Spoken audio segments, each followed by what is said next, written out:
તો મૌની અમાવસ્યા પ્રકારે માઘ મેળામાં જે ઘટના બની હતી, પરંતુ યોગી આદિત્યનાથ જે પોતાને યોગી તરીકે બિરદાવે છે એ યોગી આદિત્યનાથ દ્વારા શંકરાચાર્યને જે રીતે અપમાન કરવામાં આવ્યું, એમના ઉપર હાથ ઉપાડવામાં આવ્યા અને યોગી સરકાર હાય હાય હાય હાય હાય યોગી સરકાર હાય હાય હાય યોગી વેલાય પ્રયાગરાજ માઘ મેળામાં શંકરાચાર્ય અવિમુક્તેશ્વરાનંદજી સાથે થયેલી કથિત ધક્કામુક્કી અને વહીવટીતંત્ર દ્વારા અપાયેલી નોટિસના વિરોધમાં વડોદરામાં પ્રદર્શન યોજાયું હતું. વડોદરાના જૂના ન્યાય મંદિર પાસે યુથ કોંગ્રેસ અને NSUI દ્વારા યોગી સરકાર વિરુદ્ધ સૂત્રોચ્ચાર કરી મુખ્યમંત્રીના રાજીનામાની માંગ કરવામાં આવી હતી. આ દરમિયાન પોસ્ટર પર કાળી શાહી લગાવી વિરોધ વ્યક્ત કરાયો હતો.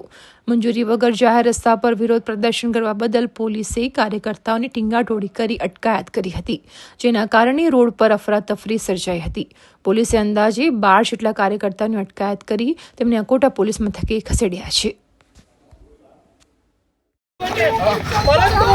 યોગી આદિત્યનાથ જે પોતાને યોગી તરીકે બિરદાવે છે એ યોગી આદિત્યનાથ દ્વારા શંકરાચાર્યને જે રીતે અપમાન કરવામાં આવ્યું, એમના ઉપર હાથ ઉપાડવામાં આવ્યા અને હિન્દુત્વના નામે બનેલી આ સરકાર સમગ્ર દેશમાં ફક્ત ચૂંટણી લડવા માટે જ કાર્ય કરતી હોય છે. પરંતુ યોગી આદિત્યનાથ જે પોતાને યોગી તરીકે બિરદાવે છે એ યોગી આદિત્યનાથ દ્વારા શંકરાચાર્યનું જે રીતે અપમાન કરવામાં આવ્યું, એમના ઉપર હાથ ઉપાડવામાં આવ્યા અને એમને જે નુકસાન કરવામાં આવ્યું છે